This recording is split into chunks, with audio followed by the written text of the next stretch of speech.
Bueno, buenas tardes a todos y bienvenidos de nuevo. Estamos todavía poquitos, pero vamos a comenzar con la presentación y esperamos que se vayan animando el resto de inscritos.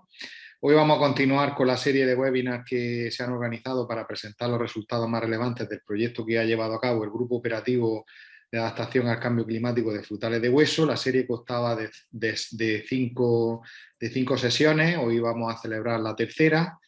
Un poco como resumen de las sesiones previas, pues hemos visto ya cómo el estudio de las variables climáticas y las proyecciones futuras del clima en el contexto del cambio climático, la adaptación varietal y las orientaciones productivas para frutales de hueso. Y en esta tercera sesión vamos a ver las innovaciones en el manejo de los frutales de hueso frente al cambio climático. Ya para mañana nos quedan las dos últimas sesiones en las que se abordarán los aspectos económicos y se presentará una herramienta de ayuda a la toma de decisiones que ha desarrollado este grupo operativo. Contamos hoy con la presencia de Jesús García Brunton, el amigo Jesús. Él es investigador y responsable del equipo de fruticultura del Instituto Murciano de Investigaciones Agrarias. Y bueno, la ponencia me comentaba que va a durar unos 35-40 minutos y luego a continuación pues tendremos la oportunidad de debatir y responder a todas las cuestiones, dudas, sugerencias que se puedan plantear a lo largo de la ponencia. Así que bueno, Jesús, bienvenido y encantado de estar aquí y de echar un rato contigo y cuando quieras. Muchas gracias, Juanjo. Bueno, evidentemente esta charla, digamos, es continuación, por decirlo de alguna manera, de otra charla que hicimos, otra webinar que hicimos previo, allá por el mes de enero, no, de octubre, de septiembre del año pasado. Fue un webinar que recuerdo, estoy intentando activar esto para que se vea todo en pantalla, pero no hay forma de... A ver. Porque estábamos diciendo que esta presentación realmente es un resumen de lo más, bueno, tampoco de lo más destacado, sí, es un resumen de lo que ya vimos en su momento en los webinars de septiembre y de noviembre del año pasado.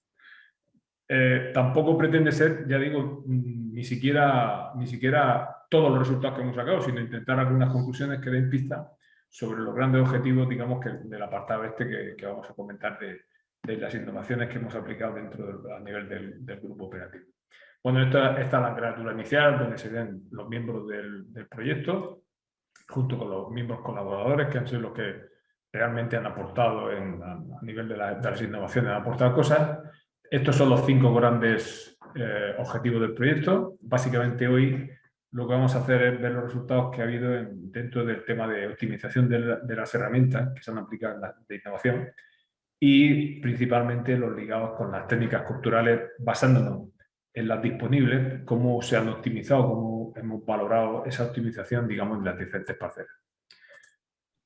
Evidentemente, lo primero que sí tenemos que tener muy claro es que todas las innovaciones que hemos hecho, y que yo creo que es con buena lógica, las hemos visto siempre valorando la productividad que es resultado de esa innovación. De tal manera que aquí a la derecha, todo esto es la evolución, digamos, desde yemas de invierno hasta frutos recolectados.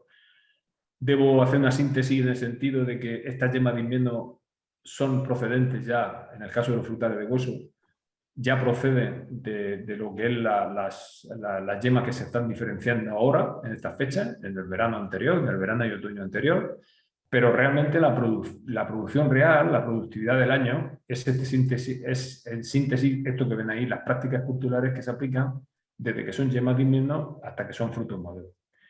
¿Qué es lo que ocurre también? Pues que muchas veces cuando se hace esta práctica, pues muchas veces el gran problema que nos encontramos es que en sustancia, y ahí a derecha dentro de ese recuadro está destacado, pues hay una serie de pérdidas potenciales de productividad. Al principio son caída de yemas, que puede ser por problemas de falta de frío, por efecto de los tratamientos fitosanitarios que a veces se aplican, Esto estamos hablando siempre partiendo de las yemas ya existentes en invierno a la hora de la poda. Luego, posteriormente, cuando esas yemas florecen, esas yemas que evolucionan y florecen, puede haber un problema de falta de fructificación, de falta de cuajado, bien por temas de aborto pistilar, bien porque el polen no es suficientemente viable, por las condiciones ambientales que pueden dar lugar en un momento determinado a que haya una baja tasa de polinización, por condensación del polen, en fin, por una serie de factores ambientales que pueden incidir. Evidentemente, estos factores se pueden ver acentuados con las propias características, por ejemplo, de la polinización cruzada. Es decir, hay variedades de albaricoquero que necesitan polinización cruzada, necesitan polen de otras variedades, con lo cual todos estos factores, digamos, propios de o ligados a una variedad determinada todavía se pueden acentuar cuando trabajamos con variedades que pueden tener mucho interés por sus características organolépticas o por sus características de fruta, pero que sin embargo al necesitar polinización, pues la falta de cuajado se puede acentuar. Posteriormente, hay otro efecto, digamos, de pérdida, que es más dirigido, que está relacionado directamente con el efecto del aclareo.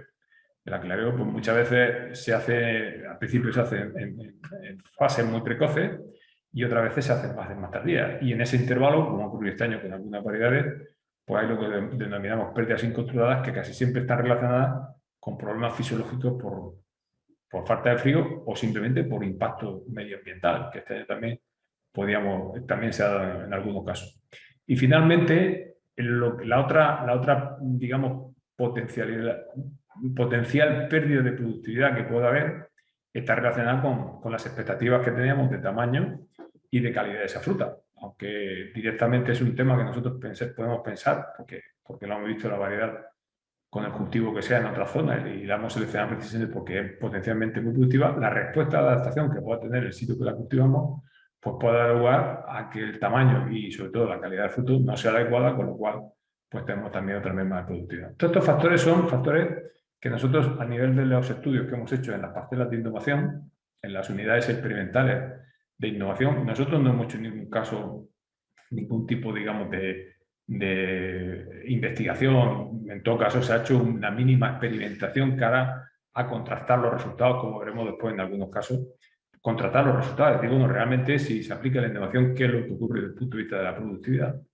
Y entonces todo esto que estaba comentando, todo esto lo que sí hemos hecho es ver realmente las pérdidas que pueda haber, si son debidas a la aplicación a la innovación que hemos aplicado o directamente en el sitio que está la parcela, las técnicas culturales que se aplican, etcétera, etcétera, pues realmente son suficientes para que haya esas pérdidas.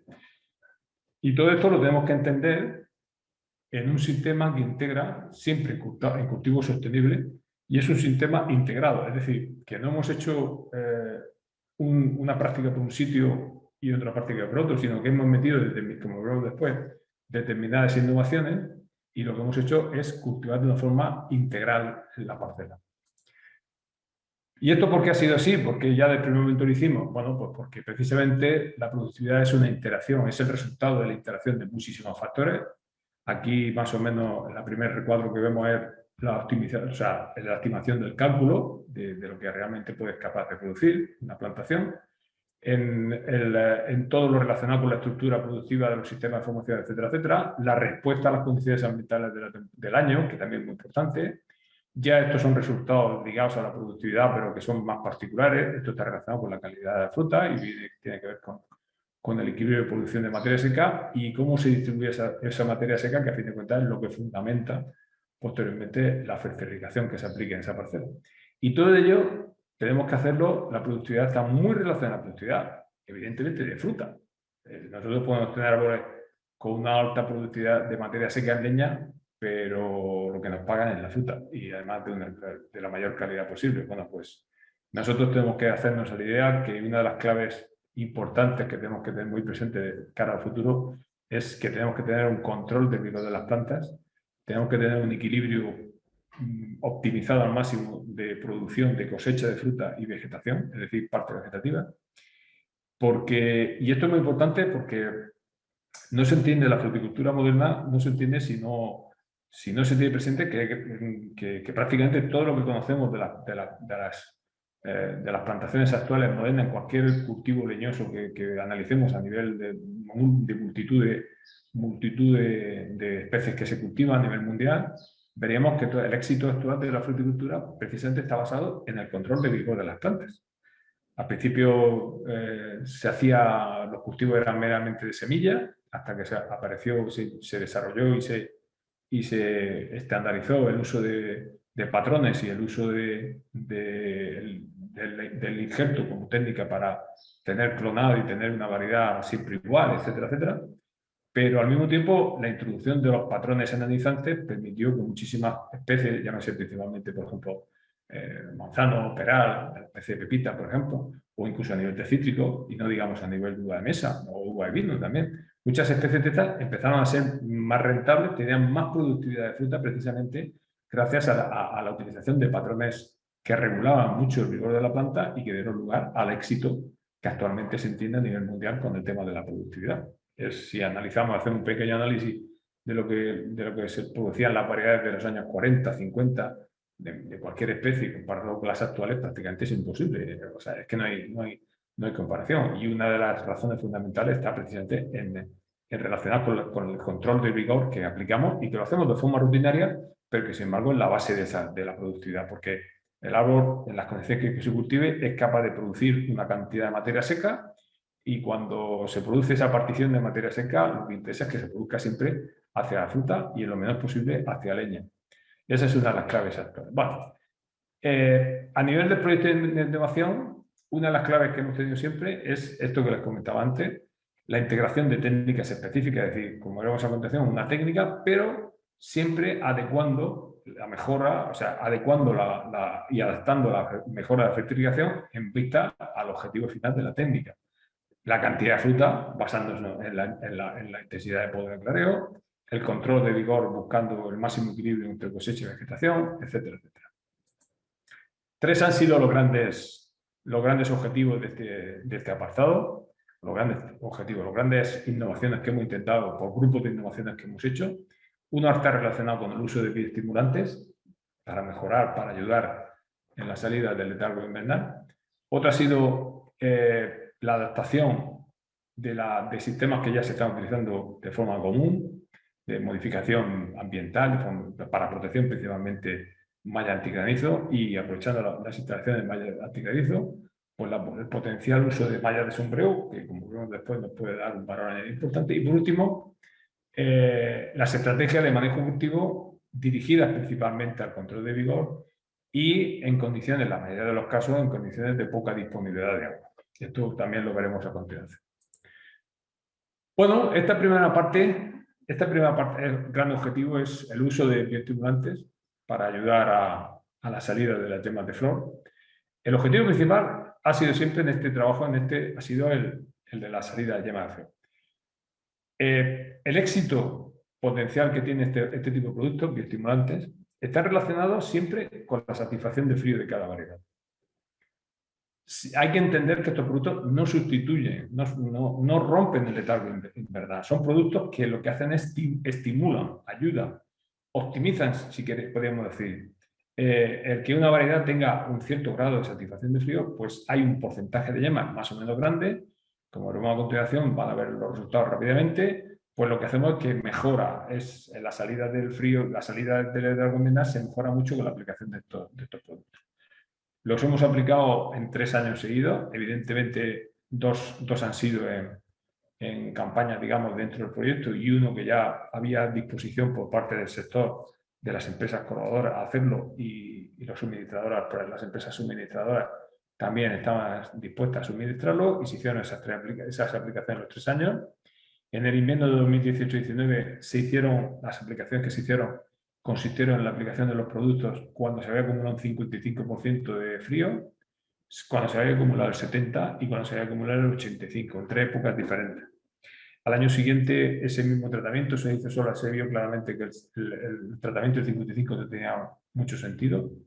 En el invierno 19-20, que ya en ese momento había arrancado el proyecto, estaba, digamos, ya arrancado, el proyecto de innovación ya estaba arrancado, y en ese momento se hicieron aplicaciones del 70% y del 85% de frío acumulado.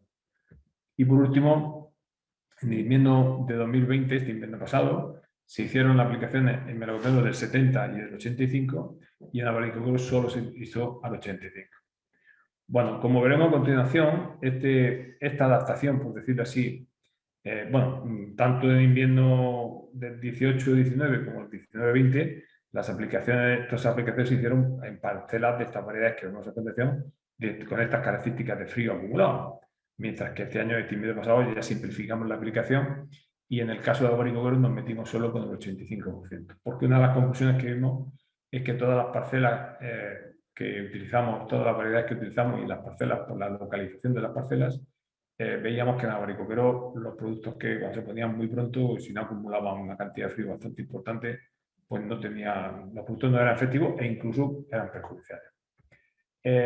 Los dos productos más importantes que hemos utilizado durante estos 3 años, por una parte ha sido el suministrado por la empresa Valagro, que era el Edge Smart Active Edge de Valagro, y por otro lado el suministrado por la INSA, el Proston Nitroactive.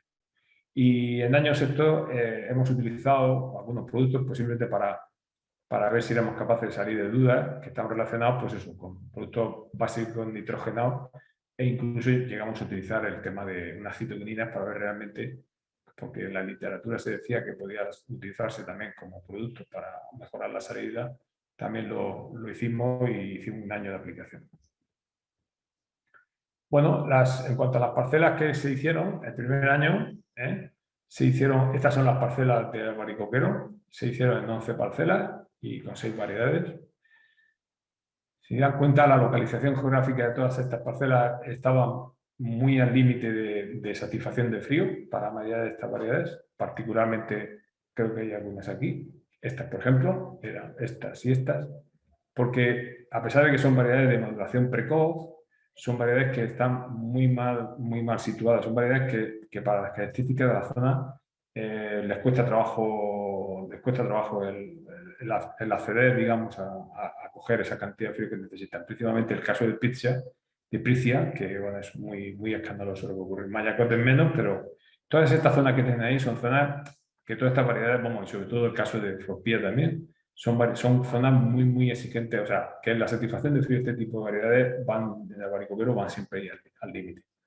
Y por otra parte, en 10 parcelas, en 8 variedades localizadas en 10 parcelas de melocotero, pues se hicieron estos que hicieron ahí, las zonas, diferentes zonas, casi no, todas ellas en zonas muy cálidas.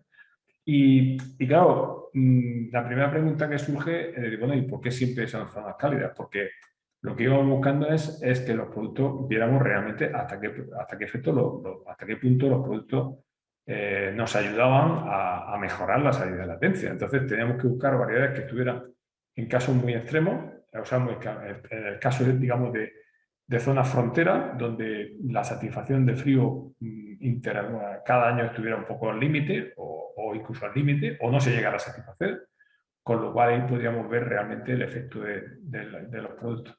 En el caso de melocotenol, la problemática es contraria, porque en la mayoría de casos, en melocotenol hay variedades que prácticamente hay material vegetal que se puede cultivar casi a nivel del mar, con lo cual el uso del producto, pues bueno, lo utilizamos, pero realmente estaba muy limitado su cumplimiento. Y de hecho, lo utilizamos sobre todo, elegimos la variedad carioca, porque sabíamos que en zonas muy cálidas, de la Chena y de Carlet, en Valencia, porque sabíamos bueno, que es una variedad que se cultiva por ser precoz, pero sin embargo es bastante exigente, es exigente en frío y teníamos problemas y de hecho sigue teniendo algunos problemas para tener muy errática en la floración y la utilizamos. Bien, esto fue en el año 18, el invierno 18-19, todavía el proyecto no estaba en funcionamiento, con lo cual hay que agradecer a las empresas suministradoras por una parte de productos y por otra parte a los cultivadores, a los productores que de forma, digamos, no gratuita, sino que estuvieran muy dispuestos a colaborar. Fue la única cosa que hicimos fuera del proyecto realmente y ya en este primer caso pues aprendimos bastante.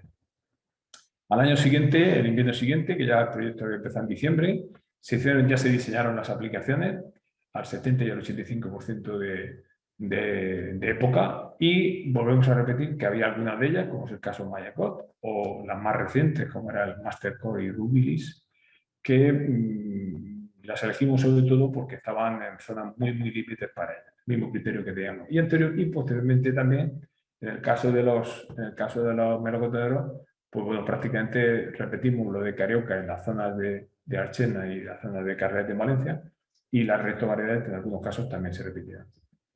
Por otra parte, este año pasado hicimos casi todas las mismas parcelas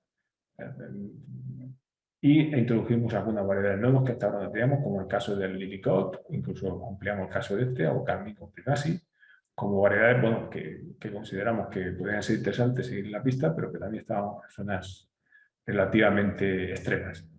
Bueno, esto se repitió, ya digo que son trabajos de 3 años, son trabajos muy rutinarios en el tiempo, pero que han exigido bastante dedicación, como pueden imaginarse. Disponemos de todas estas parcelas, se dispone de la estructura productiva, es decir, qué es lo que hay un testigo, todas ellas tienen el testigo del árbol sin tratar junto con los árboles tratados, y disponemos de la cantidad de yemas de flor en invierno, los brotadas y, según la variedad, las cuajadas. Ya a partir del cuaje, pues como la mayoría de casos se interviene con la claridad, el potencial efecto de productivo sobre la productividad, pues desaparece, o sea, ya consideramos que desaparecía.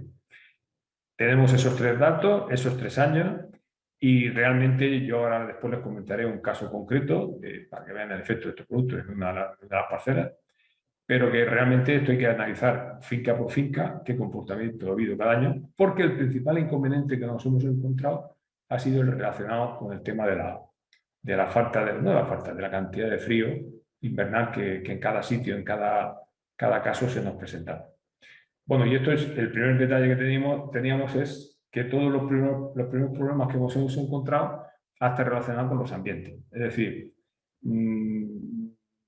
¿cómo medimos las necesidades reales de las variedades? Porque hay muy poquita información sobre las variedades, porque esto ya les he dicho que cuando estos productos hay que aplicarlos cuando las variedades realmente han satisfecho una cantidad de frío reales. Entonces eso nos surge el tema de decir, bueno, ¿qué información disponemos de las variedades? Porque muy poquita, por no decir ninguna, y por no decir que la poca que hay es poco fiable o relativamente fiable. Por otra parte, otro factor que se nos presenta es cómo medimos el frío. Los modelos son los que son, y es lo que utilizamos, como veremos después, lo hemos utilizado para hacerlo, pero claro, tenemos que ver también, esos modelos son, digamos, de cálculo empírico en base a las temperaturas que nos suministran las estaciones climáticas, pero no sabemos realmente la respuesta de las yemas de flor, la receptividad que tienen las yemas de flor a ese frío, no lo sabemos bien, si están más dispuestas o menos dispuestas a recibir ese frío. Con lo cual es un poco decir, pues hace frío, la yema está dispuesta a recibirlo. Por eso la clave de esto es decir, bueno, medida la acumulación del frío efectivo, porque el efectivo está relacionado a eso. Por otra parte, tenemos muy poquita información, tenemos muy poquita información sobre el efecto de las anomalías en la acumulación de frío y calor. Es decir, cuando se produce frío y de un porrazo viene una semana, como este año, como este invierno pasado, una semana de golpe de temperaturas altas de 22, 24 grados durante varios días, lo que se ve claramente que hay algunas variedades que le afecta más que a otras. Y ahí hay una gran pregunta es si eso es suficiente para romper la acumulación de frío. Parece ser que sí en muchos casos, y eso tiene su efecto. Es diferente, por lo que hemos visto, es diferente en el caso de variedades. Y por último, evidentemente, no podemos generalizar el comportamiento frente a este tipo de tratamientos de albaricoquero y melocotedron. Mientras que el melocotedron es una cosa que relativamente, no voy a decir que sea fácil, pero es factible optimizar la aplicación teniendo la precaución de conocer a fondo la variedad que se trata. En el caso de albaricoquero, el comportamiento es más errático, principalmente bajo mi punto de vista ligado al tema de la exigencia en frío y el interés que existe por parte del agricultor de producir pronto albaricoque, por todas sus razones de ser. Y estos 4 aspectos son muy importantes de destacar cara a que un tratamiento sea bastante eficaz. Por otra, ahora voy a poner el ejemplo de lo que nos pasó el primer año cuando empezamos a hacer el diseño de la época de aplicación de cada producto, cómo calculamos la aplicación de los productos. Bueno, cuando aquí tienen, a la izquierda tienen las variedades, esto corresponde al planteamiento teórico del año 2018, el invierno de 2018. lo primero que tiene es la teoría de las densidades de frío estimadas en porciones, un modelo de porciones, y a partir de ahí, pues en base a la experiencia que teníamos, en algún caso prácticamente no conocíamos la exigencia, bueno, ni en la literatura no sabíamos exactamente, y en base a eso, pues hice una primera aproximación, que fue esta aquí, y fue el primer cálculo, y dije, bueno, pues en el 18 estimamos estas densidades de frío estimadas que las que tenéis. Si se dan cuenta, hay algunas que están en blanco, pues porque realmente no teníamos ni idea sospechábamos algo, pero no lo atrevíamos a decir qué cantidad de frío.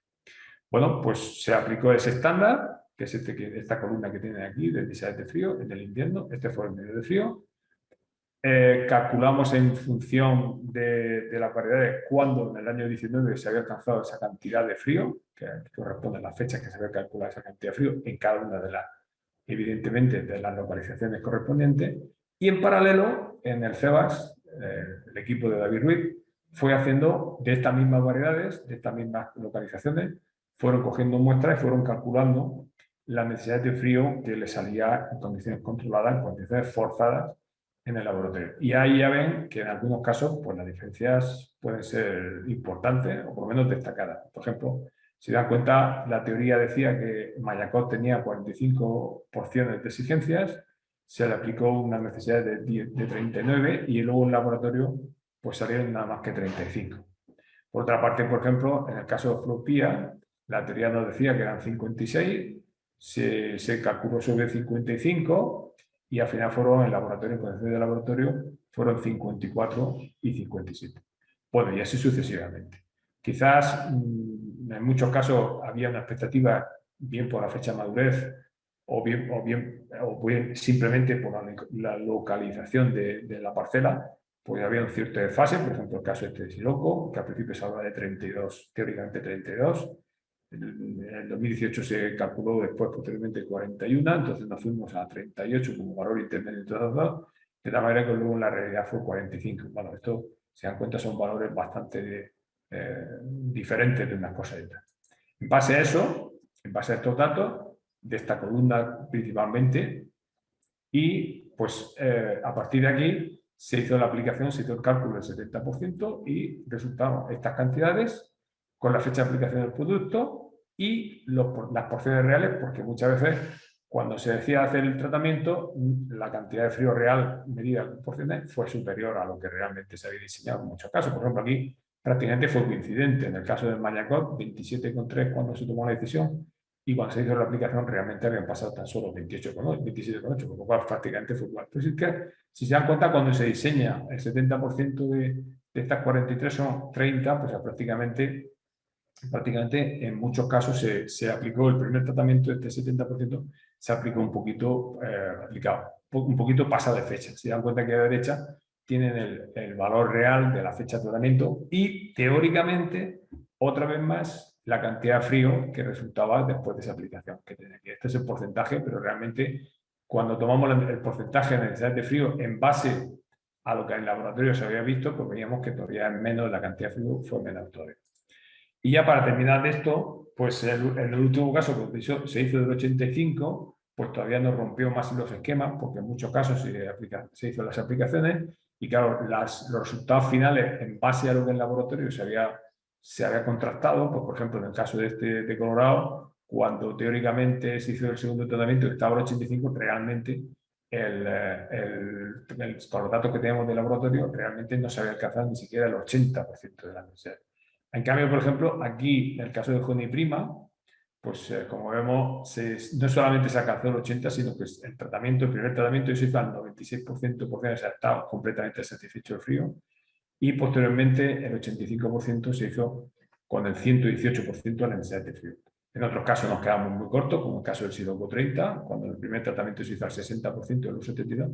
Bueno, este esquema quizás lo ven muy engorroso y muy lleno de números, etcétera, pero fue el primer análisis, digamos, fino que hubo que hacer, porque esto hay que completarlo con el comportamiento de cada una de las variedades en las diferentes localizaciones de cada parcela, ver realmente qué es lo que ha ocurrido con cada una de la cantidad de yemas de flor de invierno, de las que evolucionaron, etcétera, etcétera, para sacar conclusiones de aquí. En base a esas conclusiones se diseñaron los siguientes tratamientos, ajustando siempre la fecha de ese porcentaje de frío, ajustando siempre a la experiencia que había habido en los años anteriores. No le voy a contar ninguna cosa más de esto porque ya prácticamente repetirme un hecho, pero sí es cierto que a partir de ese primer tratamiento, pues ya prácticamente una de las cosas que llegamos a una serie de conclusiones que fueron bastante destacadas. Una de ellas, por ejemplo, es que los árboles tienen que estar en buen estado vegetativo. Si los árboles están un poco deprimidos o tienen ciertos problemas, los tratamientos son muy agresivos con ellos. Otro tema que hay que hacer es, hay que ser muy exigente en el tema de las dosis y la época de aplicación. Cuando se recomiendan dosis y época de aplicación, hay que ser muy exigente en eso, porque si no nos podemos encontrar con que estamos aplicando un producto a una dosis menor o incluso superior, o al contrario, estamos pasando de época o nos estamos adelantando. Hay que ser muy exquisitos en esto porque los productos pueden ser o no efectivos 2 días más, 2 días menos o a dosis diferentes.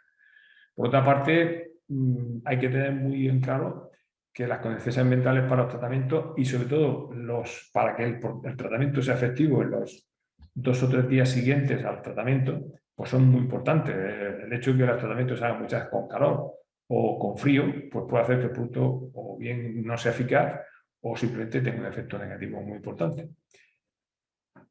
Y bueno, y lo que también concluimos es que los tratamientos con dosis muy baja, o sea, perdón, los tratamientos cuando había muy poca satisfacción de frío satisfecha, pues prácticamente o no eran efectivos o simplemente resultaban, en la mayoría de casos, sobre todo en el caso de variedades de melocotero, resultaban dañinos simplemente por fitotoxicidad.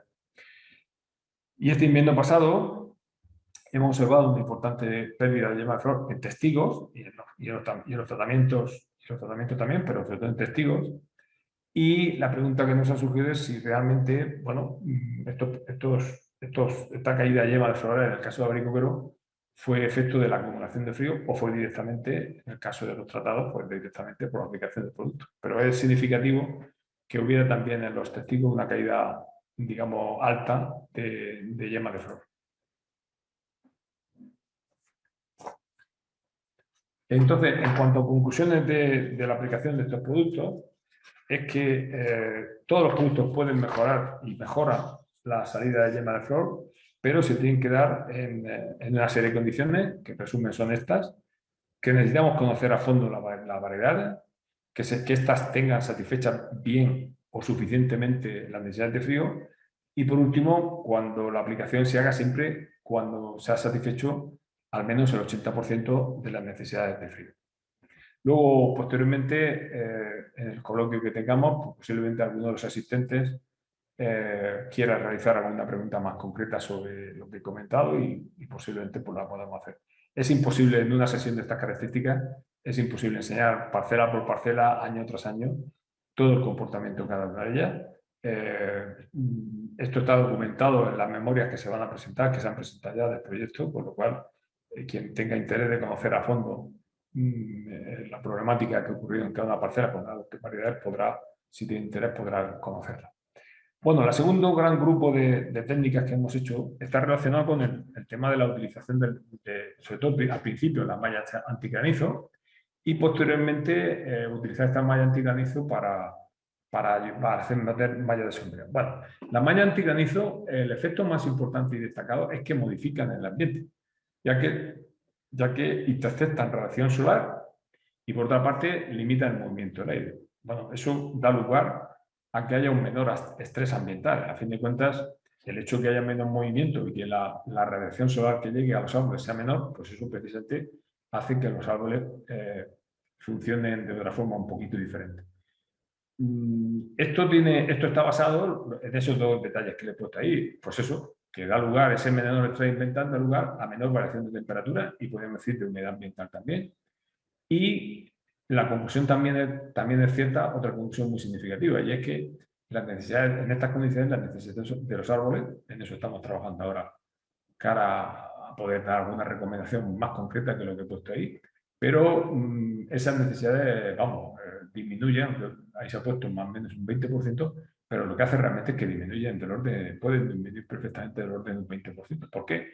Pues simplemente porque al no haber movimiento del aire, no es la evapotranspiración natural que se produce es mucho menor y si además las temperaturas, sobre todo las temperaturas más extremas de verano hay menor fluctuación de temperatura, todavía la pérdida por evaporación de agua es menor.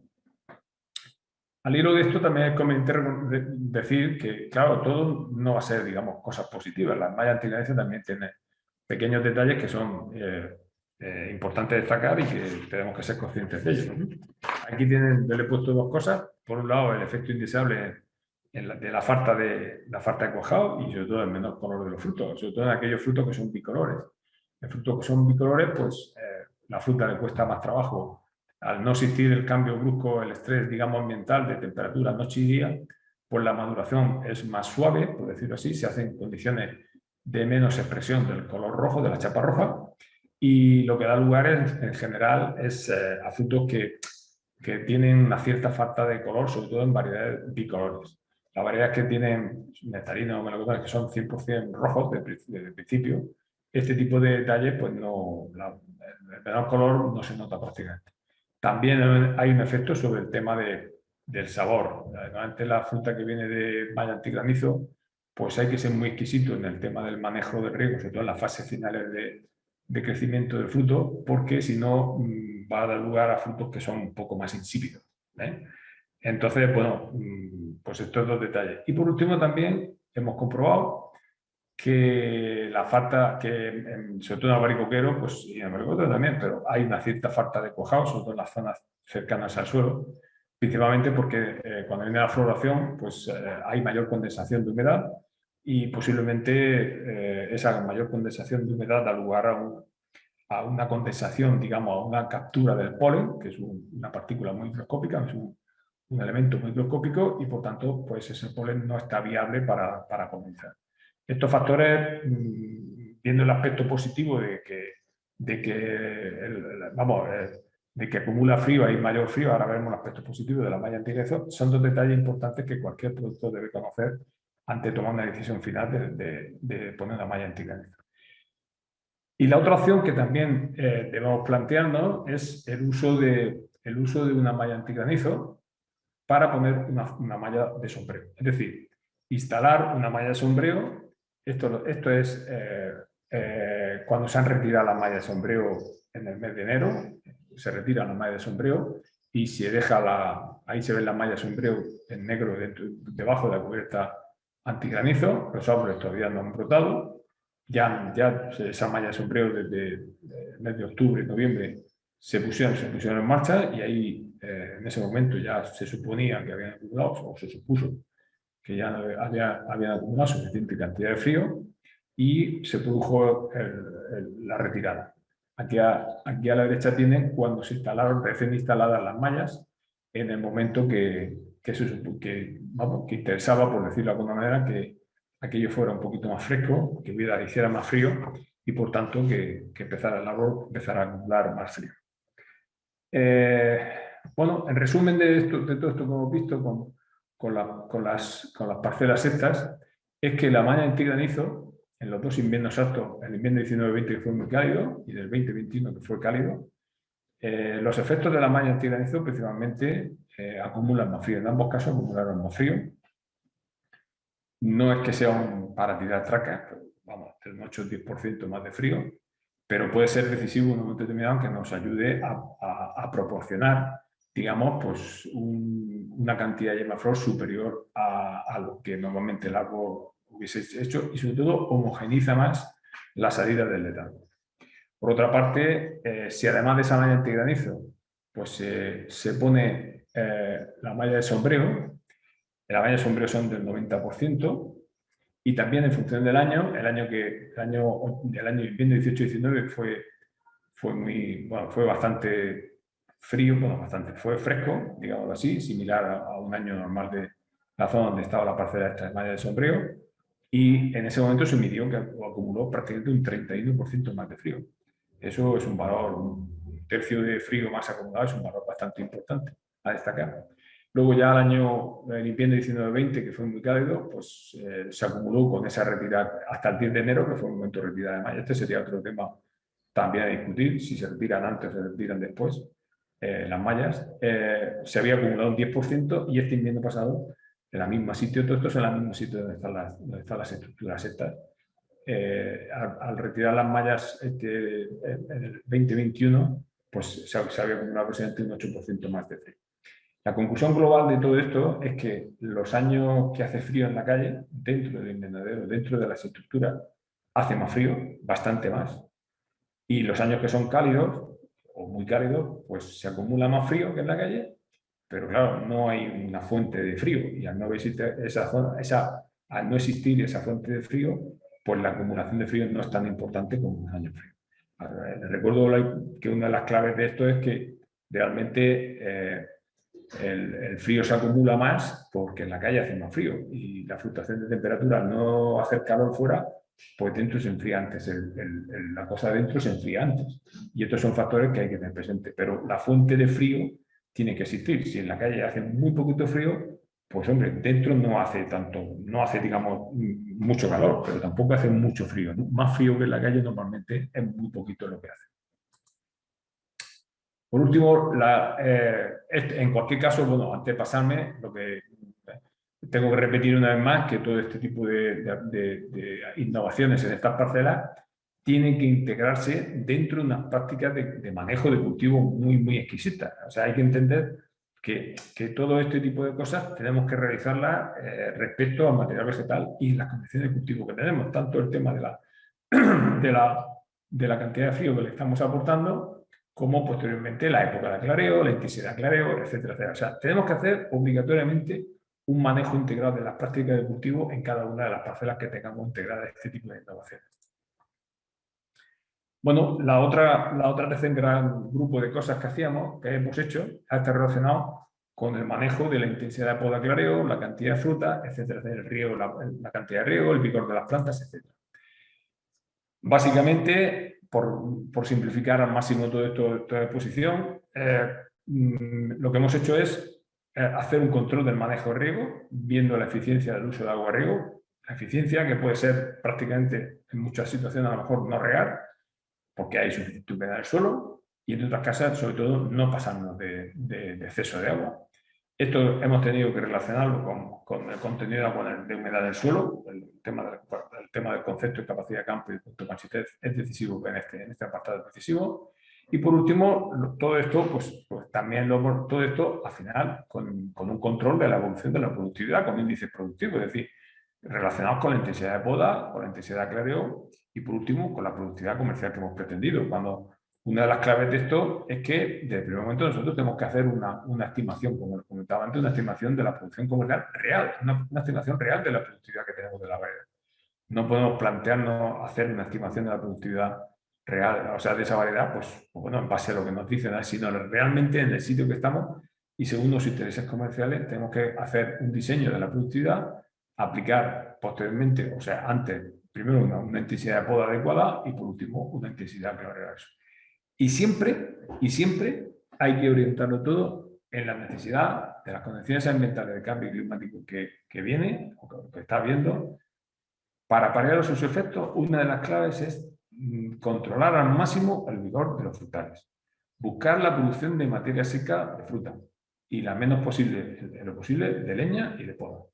La clave del vigor nos facilitará mucho que los efectos del cambio climático se noten en pequeña medida en los árboles frutales.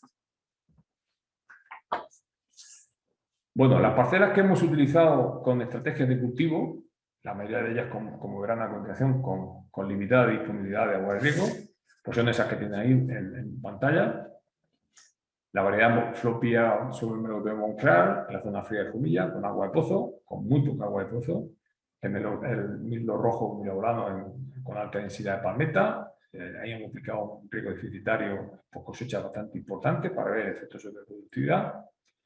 La misma variedad Flopia en malla antigranizo, que es alguna de las fotos que he puesto por ahí proceden de esa parcela, donde se cultiva con 2 líneas portagotero.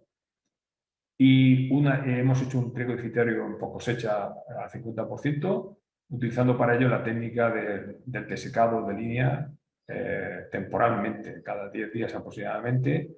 Hemos regado por una línea portagotero y hemos dejado de regar por la otra. Así hemos conseguido unos resultados bastante interesantes de reducción de cantidad de agua y sobre todo de efecto productivo para el año siguiente.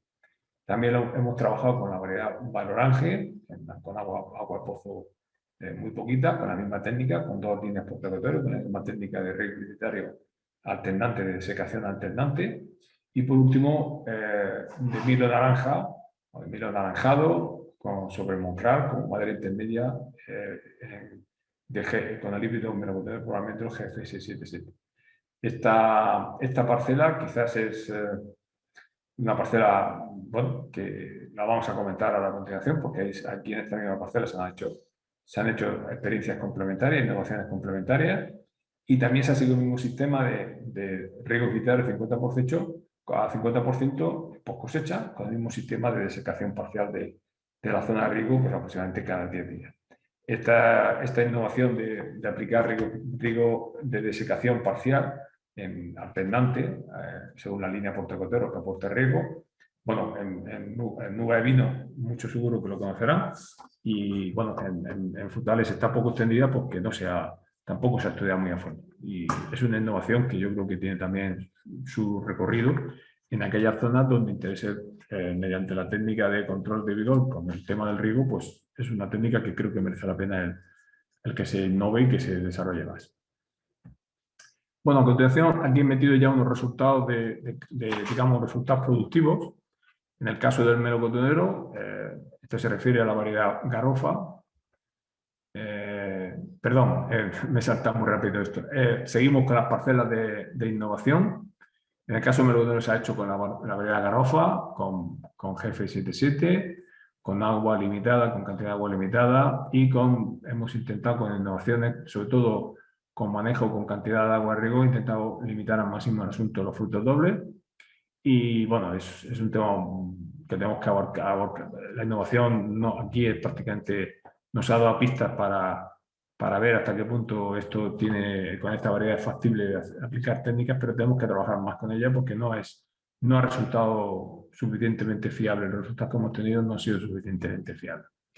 También hemos trabajado con garofa en la zona de Abarán, con riego con agua de pozo limitado. En el caso del Levante 45 con el jefe y con el RUPAC, también con agua limitada y con la característica de saber que esta variedad es muy productiva y precoz y al mismo tiempo, precoz de 1 de junio es muy productiva, pues también ahí se ha trabajado con temas de intensidad de clareo principalmente para ver cómo respondía esta variedad.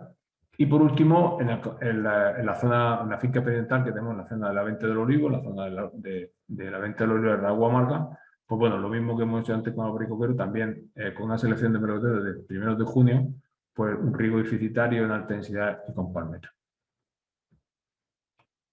Bueno, y aquí tienen, les he puesto aquí, en el caso de Flowpia, pues estos son los resultados, digamos, de este año pasado, del 21 y del 22, de cómo se obtiene la producción que se obtiene, la media de producción que se obtuvo y cómo se llegó a ella. Es decir, esta primera columna que hablan aquí, invierno, corresponde a las yemas de flor que en invierno se controlaron en una zona determinada del árbol. De esas yemas evolucionaron todas estas, de esas que evolucionaron cuajaron estas, y ya les digo de antemano que realmente muchas de estas evolucionadas aquí en medio fallaron tanto porque había muchísimo aborto pistilar, o sea que es un problema muy ligado a esta variedad. De esas cuajadas, posteriormente se aclararon, de tal manera que cuando llegó un momento después de aclareo, pues se tenía esta cantidad que en la mayoría de casos coincidía con la cantidad de fruta que se recolectó. Estos son valores por metro lineal de rama de estructura. Sabemos de toda esta fruta de dónde procedía, si procedía de ramos mixtos o simplemente procedía de vendillas cortitas o chifones, etc. Bueno, de tal manera que la producción que se hace aquí de 34 toneladas por hectárea, esta que tiene aquí de 34 toneladas por hectárea, corresponde a unos 27 frutos por metro de ramo de estructura. Y aquí a la izquierda de ese puesto también no aparece, veo que se ha quedado por algún sitio, los datos de fruta recolectada por metro lineal. Aquí para el año 2021 pues aparece los mismos datos este año, pero para 2021. Entonces ven la diferencia que hay. Estos son ya números traducidos, por decirlo así, lo mismo que tiene aquí para el año 2020, pues aquí lo tienen traducido para el año 2021.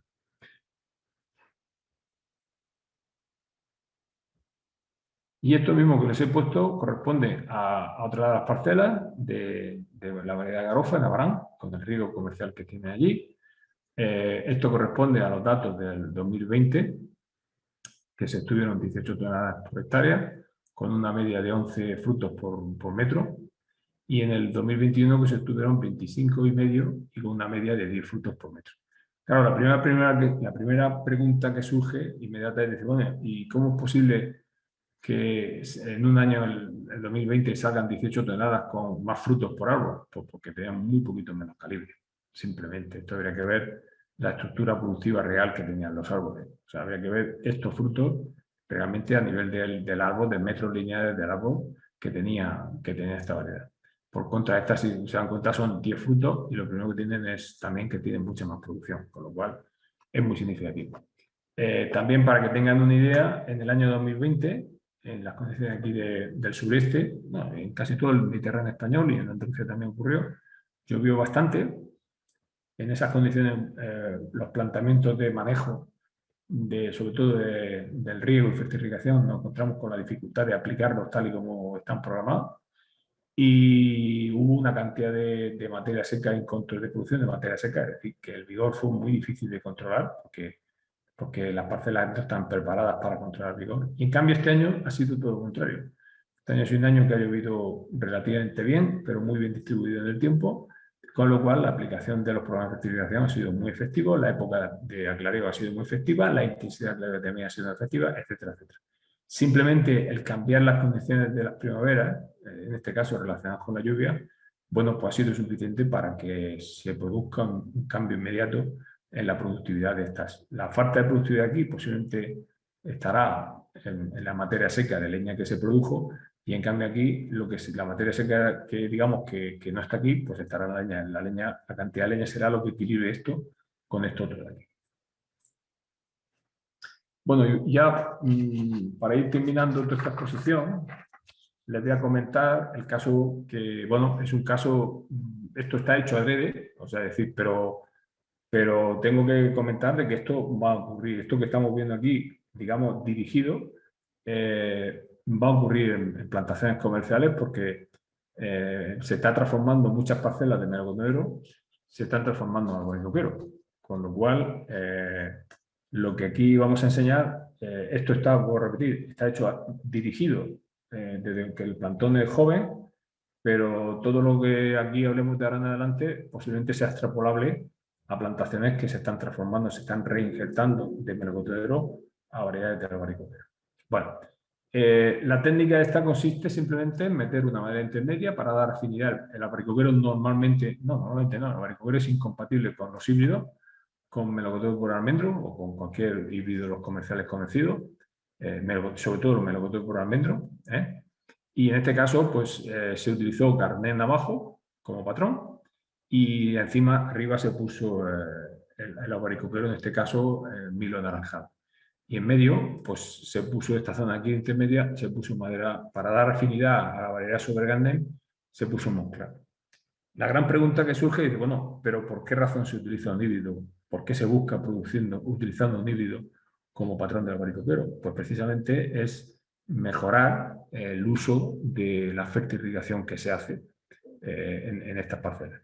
Uno de los éxitos más importantes que hay, voy a repetir, ahora lo veremos, es precisamente que la utilización de material muy eficiente de uso, como son los patrones, los híbridos, pues permite que controlar muy bien, cuando queremos controlar con muy poquita agua, muy poco abono, muy pocos nutrientes, controlar muy bien el vigor de la variedad de albaricoquero, y al mismo tiempo nos garantiza que si en un momento determinado tenemos que, digamos, sobre regar un poco el árbol, pues nos garantiza que la respuesta va a ser prácticamente inmediata.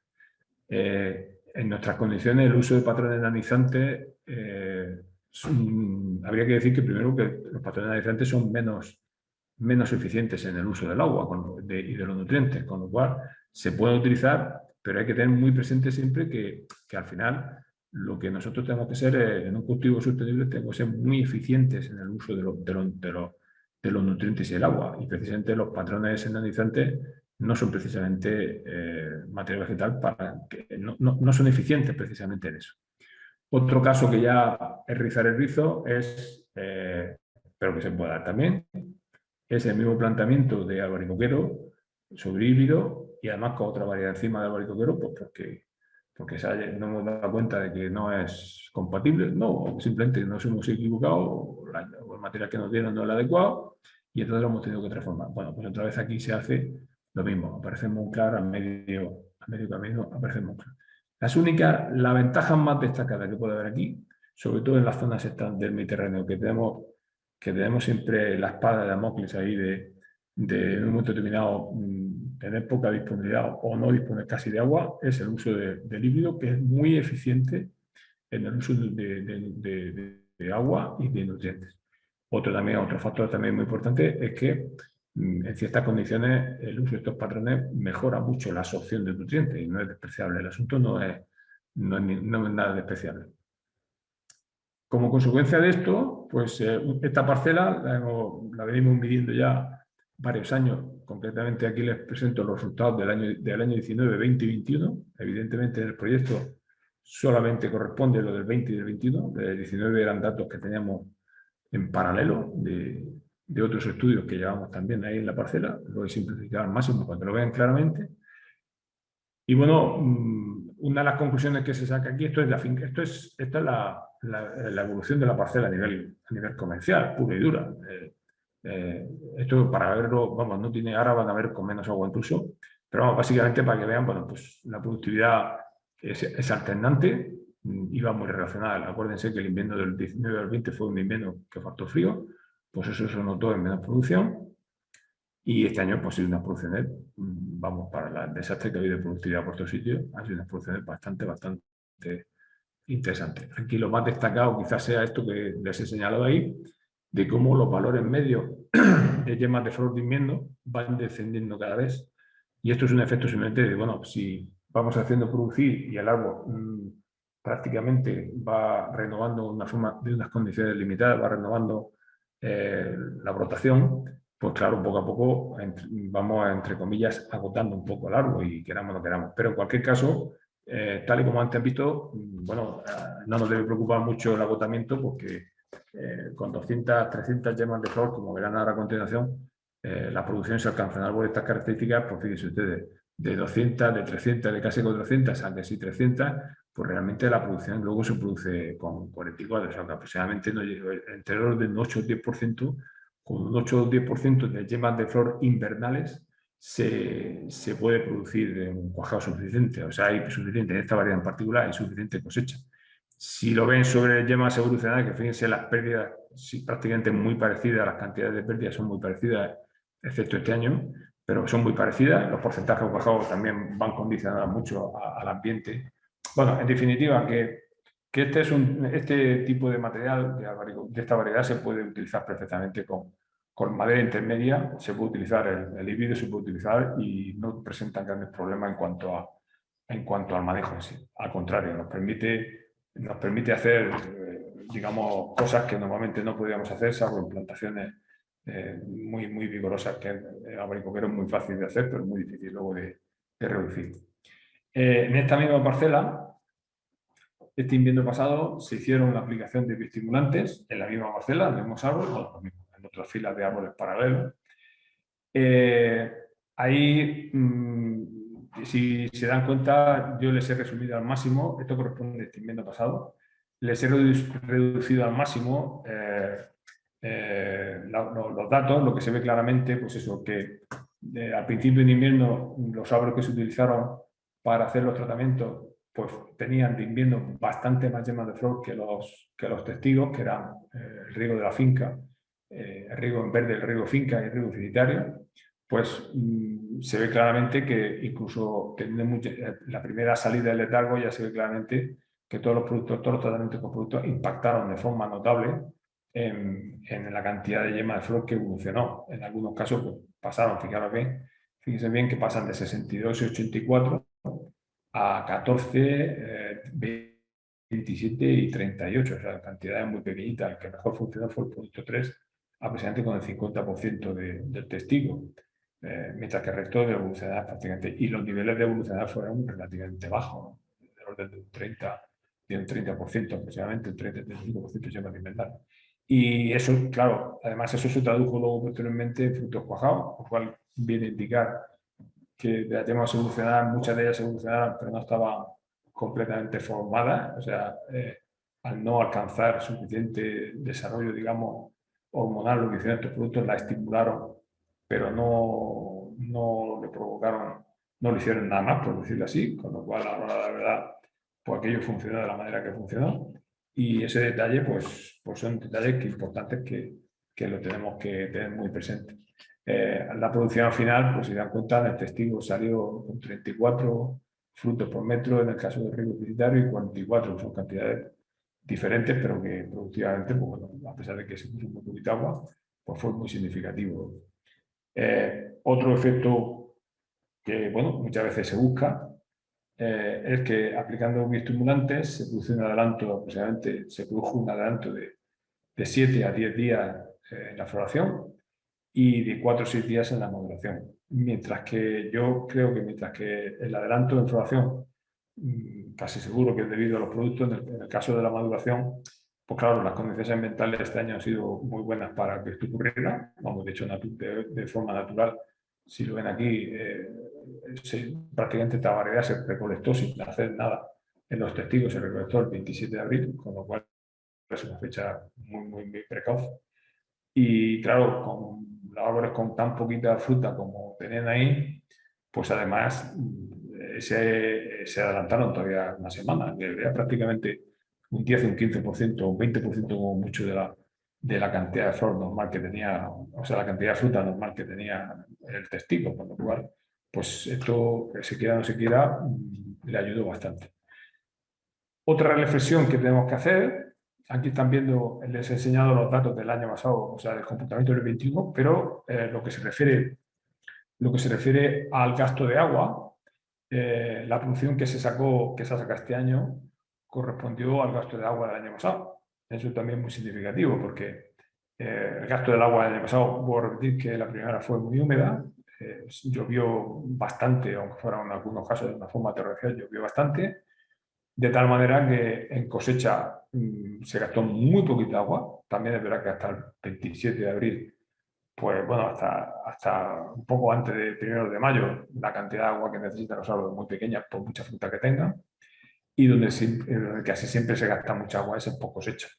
Evidentemente, el año pasado fue ya un verano más, entre comillas, más normal, pero se ve prácticamente que se redujo, nunca llega a ser el 50% de perfecto, pero se redujo prácticamente respecto a la finca, casi más no llegó, un 60% se redujo, un 40% se redujo la cantidad de agua, de tal manera que la cosecha que anteriormente han visto del año 20, pues correspondió, en el caso del riego deficitario, esto es lo que ocurrió este año, son cantidades para albaricoqueros muy destacadas en cuanto a censo. De hecho, esto coincide con lo que históricamente se ha visto en ciertas zonas de la región, que prácticamente el albaricoquero se ha cultivado siempre, se ha permitido cultivar de una forma bastante interesante en secano. No tenemos que plantear hacer cultivos de esto en secano, pero sí es cierto que posiblemente a albaricoquero tenemos que reflexionar sobre la cantidad de agua que le ponemos, sobre todo en ciertos años como los que esta primavera pasada hemos tenido. Bueno, y todo esto que hemos estado aquí, hemos intentado, dentro del amparo del proyecto, hemos intentado hacer el máximo de transferencia y de divulgación cara a que somos conscientes de que estamos en un cultivo de una alta especialización, que en muchos casos, para que estas innovaciones funcionen bastante bien, es necesario utilizar al máximo técnicas de herramientas de agricultura de precisión y, bueno, y eso exige una formación continuada bastante importante, continuada, con exigencia de formación continuada y además cada vez más especializada. Esto es un reto que está ahí, que todos tenemos que ser conscientes bueno, que se ha puesto en evidencia en este proyecto, se ha puesto en evidencia estas palabras y bueno, y es importante que todos por nuestra parte todos pongamos lo que podemos hacer porque el reto del futuro de evitar los efectos del cambio climático va ligado mucho al conocimiento que tengamos conocimiento especializado que tengamos sobre las técnicas culturales. Y en resumidas cuentas, yo para terminar esto, evidentemente, este es el equipazo de trabajo, este es Alberto Cadena, esta es Belén Reinado, que estuvo con nosotros mandada o enviada por FECOA.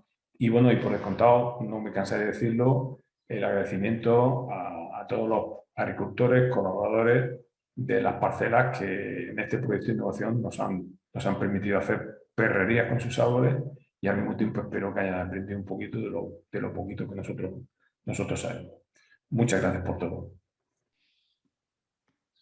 Pues gracias a ti, Jesús. La verdad que nos has dado muchísima información, una cantidad ingente de información, y como tú dices, al final también son pinceladas, porque no se puede entrar mucho en detalle de mucho del trabajo que se ha hecho ahí, que se ve que está, vamos, que se ha hecho bastante, aunque que hay bastante información, bastante trabajo, y que se sacan, vamos, tienen pinta de que se han sacado unas conclusiones bastante interesantes.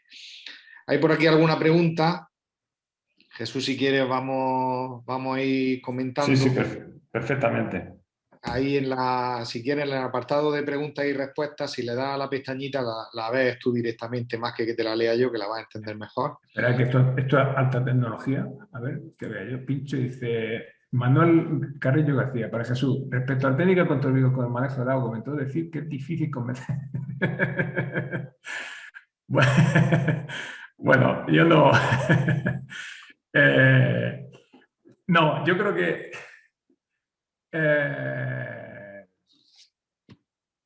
estoy leyendo. Bueno, esto es un problema. ¿De qué instrumento te ayuda para manejar correctamente el vigor del árbol y darle el agua justa? Bueno, lo primero, lo que está claro es que primero hay que partir, lo que decía al principio, es una programación real de las estimaciones ambientales, o sea, de las necesidades de los árboles primero. Primero de todo, es decir, nosotros tenemos que partir de ahí, ¿no? Hoy día ¿cómo se dice esto? Hay mucho fuente de información para, antes de empezar el cultivo, prácticamente empezar ya a poder programar lo que va a ser el manejo posterior. También no es lo mismo tener patrones vigorosos con variedades precoces, que con muy poquito riego y muy poquita fertilización prácticamente se alcanzan niveles de producción muy elevados fácilmente. Y luego, por otra parte, tenemos que tener presente que en el sitio donde tengamos localizada la parcela, pues evidentemente tenemos que ser realistas, y si ambientalmente aquello funciona de una manera determinada, pues bueno. Hombre, yo la reflexión que hago a este respecto es que hay muchas zonas productoras de Francia y de Italia que la cosecha la sacan prácticamente sin regar, y hacen unas técnicas a medio camino entre fertirrigan. Más que fertirrigan, lo que hace es que fertilizan con el agua de riego, pero es que no es riego realmente, es simplemente aportar fertilización. Claro, también es verdad que todo esto que estamos comentando tiene que ser para cada parcela y para cada caso concreto. No podemos. Yo he dado unas pinceladas generales para que vean las potencialidades que tiene estos sistemas, porque cada parcela es un mundo, pero lo primero que habría que hacer es que cada parcela, en base a la variedad y al patrón que tiene, el marco de plantación, el ambiente que tiene, la posibilidad, hay que empezar a hacer un diseño de las prácticas normales, por decirlo así, adecuadas a eso. Y posteriormente, en función de eso, pues ya racionalizar el cultivo para el control de la planta. Habrá casos, no he enseñado aquí porque no venía al caso, por no poner más. Nosotros tenemos parcelas que incluso hemos llegado a poner acolchados para limitar el aporte de agua de lluvia. Pues prácticamente salen muy altas producciones sin regar prácticamente, simplemente porque la época de maduración es el factor clave de las necesidades de nutrientes y de agua. Entonces también es muy importante eso. Claro, que ya luego posteriormente el uso de hormonas de crecimiento y tal, bueno, pues no podemos, no creo, yo no soy quien para juzgar que las técnicas que se utilicen sean del tipo que sea. Cada uno hay una serie de herramientas, y bueno, la clave está en que los buenos profesionales son, digamos, los que van a optimizar al máximo el cultivo sostenible. Hay que entender que el cultivo sostenible, una de las reglas básicas es gastar lo imprescindible. Por eso se llama sostenible. Pero claro, a partir de ahí hay que aplicar técnicas que muchas veces, no voy a decir que sean baratas, pero las técnicas es sobre todo conocimiento, y el conocimiento está ahí. No, nada más que hay que ir molestarse, diseñarlo y aplicarlo. No es ningún descubrimiento lo que estoy comentando. De hecho, vamos, seguro que alguno de los participantes en el webinar seguro que está diciendo, pues yo lo he visto en campo, porque lo que estamos diciendo aquí se han hecho algunas pequeñas visitas y se ha podido comprobar. La lástima es que, bueno, que con las limitaciones que hemos tenido por el tema de la pandemia, pues no hemos podido hacer más divulgación de esto a nivel de visitas colectivas. No sé si he contestado suficientemente a las preguntas. Bueno, quizás el tema de otra de las claves que yo no me he extendido más sobre el tema del manejo, digamos, de la humedad del suelo. Una de las claves también para saber de optimizar el cultivo a nivel de riego es saber el conocimiento que se tiene con sensores de suelo, e incluso con sensores o midiendo el estado hídrico de la planta. Claro, todo esto son ya, como diría yo, técnicas que pueden ayudarnos en un momento determinado a hacer una optimización del cultivo en cada parcela. Y eso es un tema que quizás, bueno, digamos, más personalizable, aún más personal de cada caso concreto. Juanjo.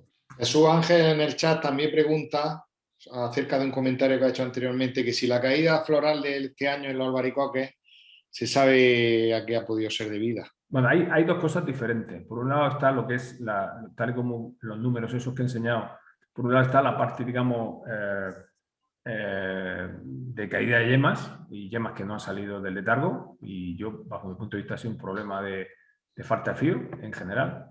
Y por otra parte ha estado el tema de la floración y fallo de cuajado realmente, porque la caída de flores porque no han cuajado. Bueno, habría que distinguir aquí estamos hablando de variedades que sean autofértiles, porque si esas variedades que han la flora cuajado, o mejor dicho, no ha cuajado, eran variedades que necesitan polinización, eso es otro mundo aparte más. Pero vamos centrando en las variedades que no necesitan polinización. Esas variedades que no necesitan polinización, en la mayoría de los casos que yo he visto, han sido variedades que han tenido problemas de aborto pistilar.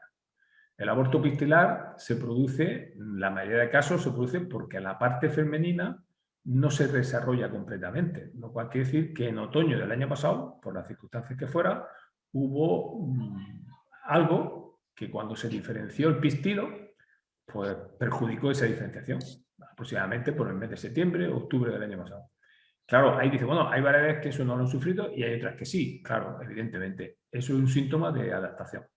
Si eso además en primavera le acumulas el tema de la falta de frío, pues claro, es muy difícil a toro pasado decir, ahora en primavera voy a fijarme bien qué variedades son las que tienen más o menos. Por ejemplo, en el caso de Flopía, nosotros tenemos archicomprobado que Flopía, que es una gran variedad, y de hecho, vamos, la mayoría de sitios donde está es muy productiva, pero es una variedad que, sobre todo en zonas de otoños cálidos, inviernos, digamos, límite, con inviernos de falta de frío, pero en fronteras, en zonas límite de falta de frío, pues puede tener problemas importantes de abortos pistilares. Yo directamente, en general, en este tipo de variedades lo achacaría a ese problema de adaptación ligados a lo que he comentado, los otoños cálidos y falta de frío en primavera.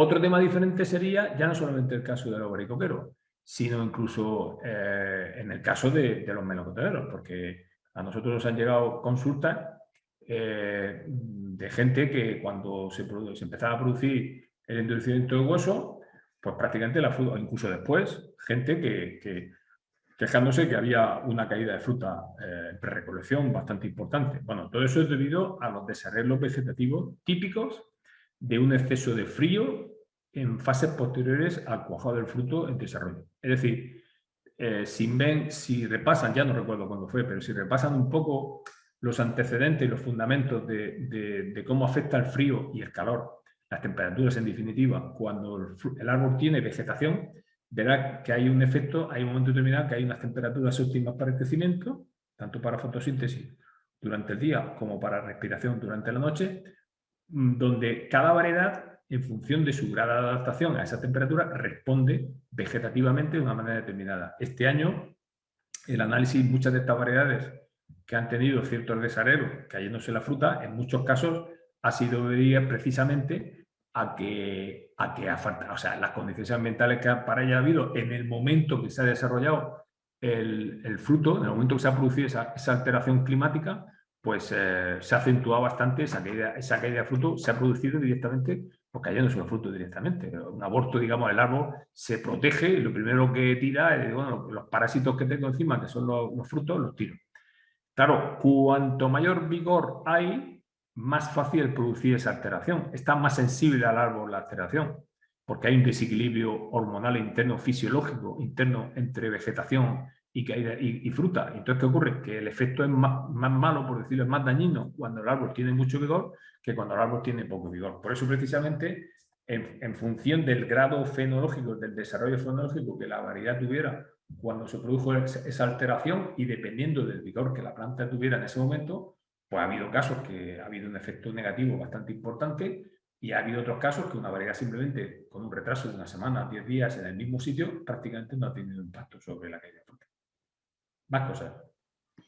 Pues Jesús, yo te voy a preguntar, no he entendido muy bien por qué en el ejemplo que has puesto último, ¿Sí? el efecto negativo que han tenido los bioestimulantes, el uso de bioestimulantes, ¿a qué se ha debido? Que es que no me he enterado. Vamos para atrás.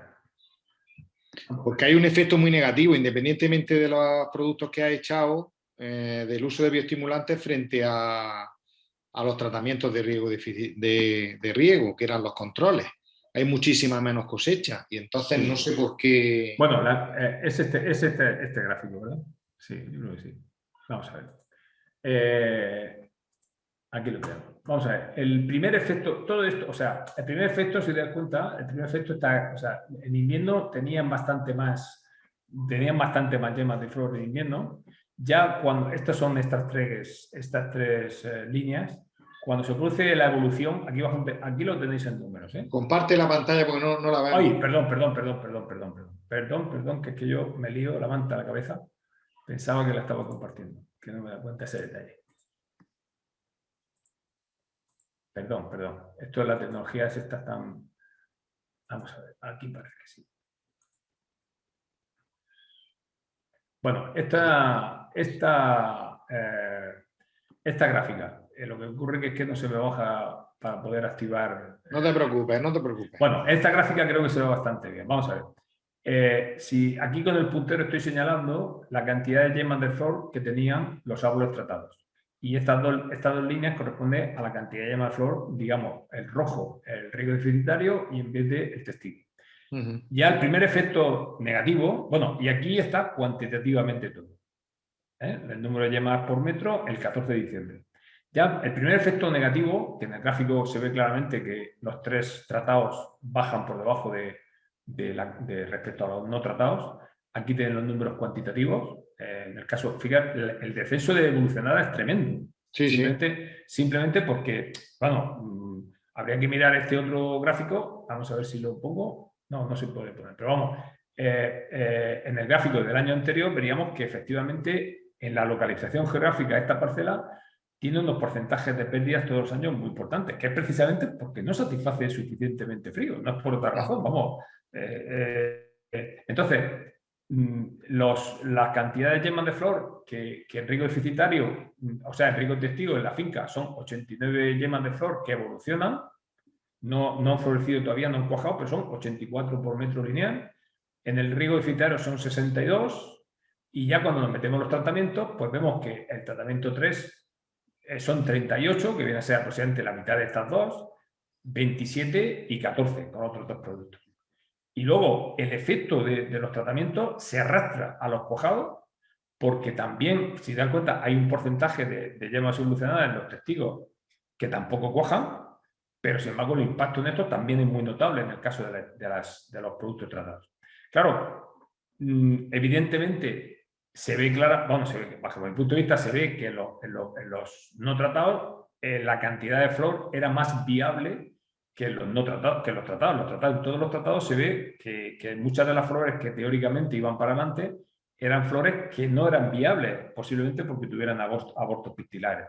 Porque este tipo de bioestimulantes lo que hace es que, digamos, a aquella yema que está suficientemente dispuesta a florecer, si tiene necesidad de alcanzar un 100% del frío, a lo mejor está un 70% y la saca no es que la saca del letargo, sino simplemente la arrastra. Está fuera del letargo, pero le falta todavía un poquito para acumular. Y lo que hacen estos productos es que la lanzan. Ahora, internamente, la única explicación que hemos contado es que esas yemas están mal formadas. o bien porque le falta polen, o bien, posiblemente porque tengan aborto pistelar. Si seguimos el hilo del análisis, vemos que ya en este producto, el producto 3, desde todos los cuajados prácticamente llegan a recolección. En cambio, los no tratados, o sea, los otros dos productos que ya bajan un poquito más, pero claro, lo que no tiene color es la cantidad de fruta que había en recolección en los árboles no tratados, pues prácticamente no tienen color respecto a los productos, a los árboles con tratamiento. No sé si explica un poco lo que estamos comentando. Sí, que vamos, que aplicar el tratamiento ha sido negativo, Sí. pero entiendo que todos los árboles están en la misma finca y todos han tenido la misma... Lo que ocurre es que vamos a ver, lo que está claro es que la situación de partida, los árboles, aunque están en la misma finca, lo que estadísticamente se ve claramente que son árboles diferentes, porque eso, claro, precisamente para eso está la estadística. Y lo que hacen los tratamientos de la finca y tal, cuando salen del invierno a lo evolucionada, aquí ya empieza a haber, digamos, más homogeneidad, ¿me entiendes? Y ya se ve clarísimamente que los tratados con dos productos concretos, pues bueno, los tratamientos son diferentes completamente a los otros. Habría que, en este caso particular, habría que entrar a ver qué pasa con cada uno de esos productos, qué grado de adelanto produjo, qué cantidad, si fue homogénea la pérdida respecto al conjunto de todos los árboles, los 10 árboles que se controlaron, etcétera, etcétera. Pero sí está claro que, además, esto, desgraciadamente, la gente, el agricultor, el productor que ha utilizado productos, esto sabe perfectamente que sí, que el impacto que estos productos, en años así un poco cálidos como este, el impacto de estos productos puede ser, vamos, prácticamente muy negativo. Aquí esto, si hacemos los números rápidos, pues 5 o 6, aquí es prácticamente la mitad, pero aquí son 5 o 6 frutos respecto a 30 y 40, pues son cantidades muy bajas, claro está. Aunque sean los frutos mucho más gruesos, pero no compensa, en kilos no compensa, claro está. Más preguntas. Está claro que hay que seleccionar bien el material vegetal, como decía en el anterior webinar David. Sí, muy claro. Que nos ajustemos bien al frío y que probablemente pues, el tema de los bioestimulantes nos puede ayudar a la variabilidad propia que en una misma zona podemos tener de frío entre campañas, pero no a hacer milagros. No. Hombre, vamos a ver, aquí, claro, cuando utilizas una planta que está mal adaptada, o sea, que está fuera de su sitio, pues ya empezamos a condicionar, ya empezamos a condicionar qué es lo que puede ocurrir puede ocurrir posteriormente, ¿no? En el sentido de decir, bueno, esa variedad que está muy al límite o incluso está fuera de su sitio, ¿qué va a ocurrir en el futuro? Pues posiblemente lo que al principio vemos se acentúe con el paso de los tiempos. La variedad que está al límite, pues va a depender mucho del cultivo y de las condiciones ambientales de cada año. Los mecanismos, las plantas no se pueden ir de donde están, no salen corriendo cuando hace frío, ni se pone un abrigo como para protegerse. Las plantas están allí y sus reacciones son ambientales, o sea, son a estímulos ambientales directamente. ¿Qué es lo que ocurre? Que sí que van guardando en el proceso hormonal interno, van guardando las señales bioquímicas que ellas van produciendo, así de veces. Entonces, ¿qué ocurre? Que muchas veces los efectos de la falta de frío de este año se pueden notar en la diferenciación de este año, de este verano, y el año que viene se puede notar la cosecha. Pero si eso es acumulativo y cada año llevamos siempre al cultivo al límite, pues nos podemos encontrar con cosas por ahí que hoy día sabemos que muchas veces se dice, no, es que la variedad fulanita se ha degenerado. No es que se haya degenerado, es que ha ido depreciándose de forma natural porque la respuesta ambiental que ha tenido, ella no satisface su frío plenamente y lo que se dedica, desgraciadamente, es a vivir por encima de producir. Y cuando produce, lo que produce ya no es el estándar que corresponde con lo que es normal en esa variedad.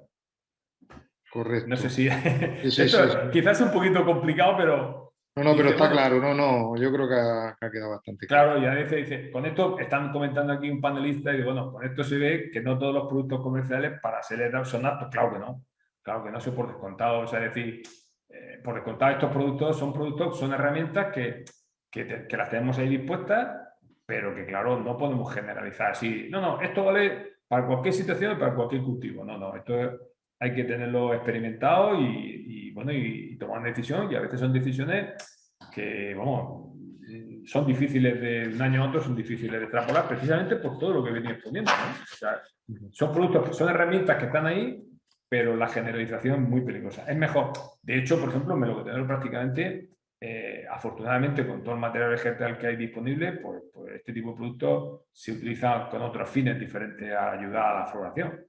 Y a veces incluso se agradece que casi que perjudiquen un poco y que quiten flores. Pero bueno, eso es otra cosa que no quiero meter aquí en una discusión complementaria a lo que estamos hablando ahora mismo. Correcto.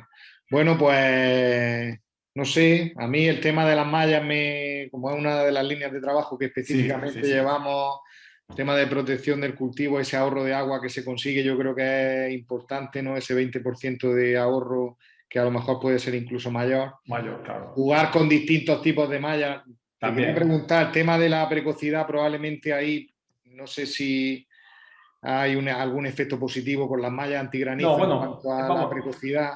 En general, el tema de la precocidad, bueno, en general, el problema principal que hay en frutales de hueso está muy relacionado con el tema del viraje del color.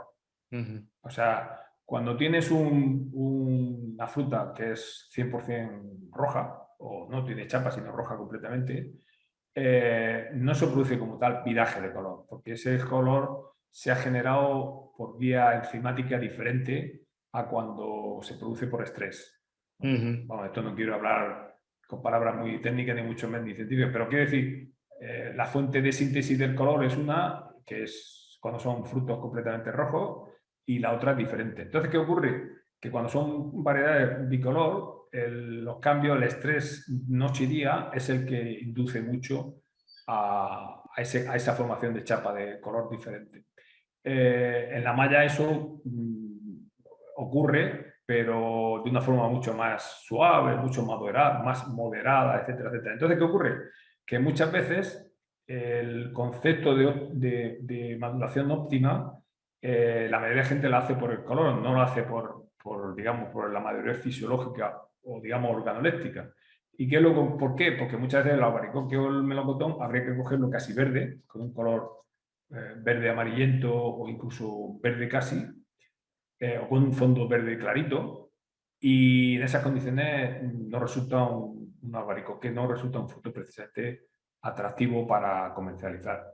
Hay otro factor que en frutas de hueso que hay que tener presente, y es que muchas veces la fruta, cuando se recolecta, digamos, con color dentro de las mallas, es una fruta que internamente tiene un nivel de maduración excesivo para una manipulación perfecta.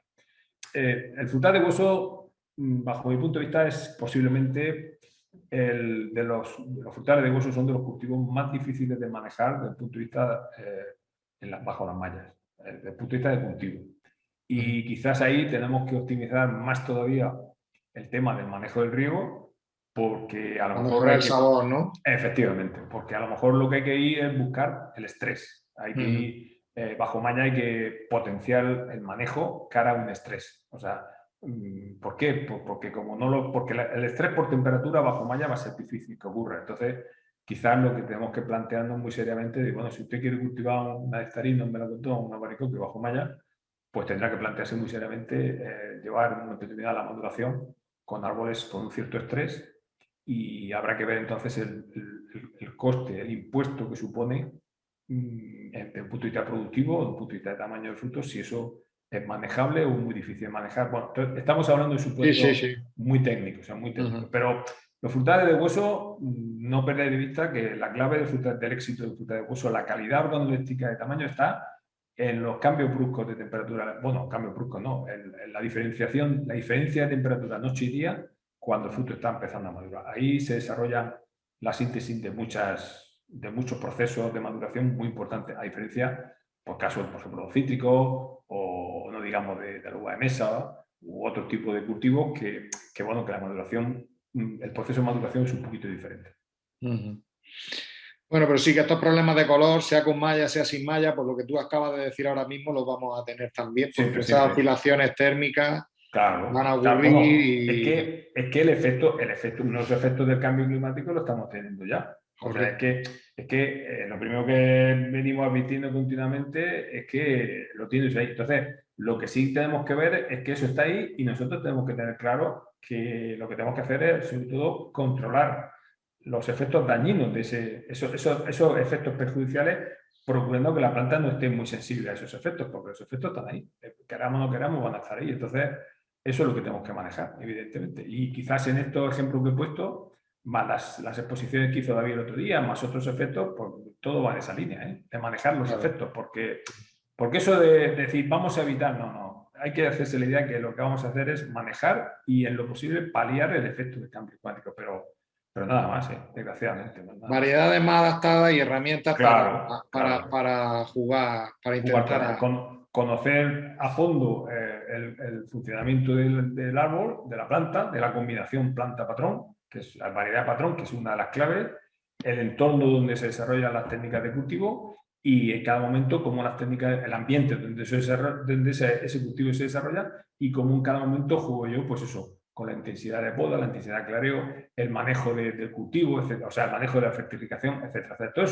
Todo eso son grandes aspectos que hay que verlos integrados dentro del cultivo en general.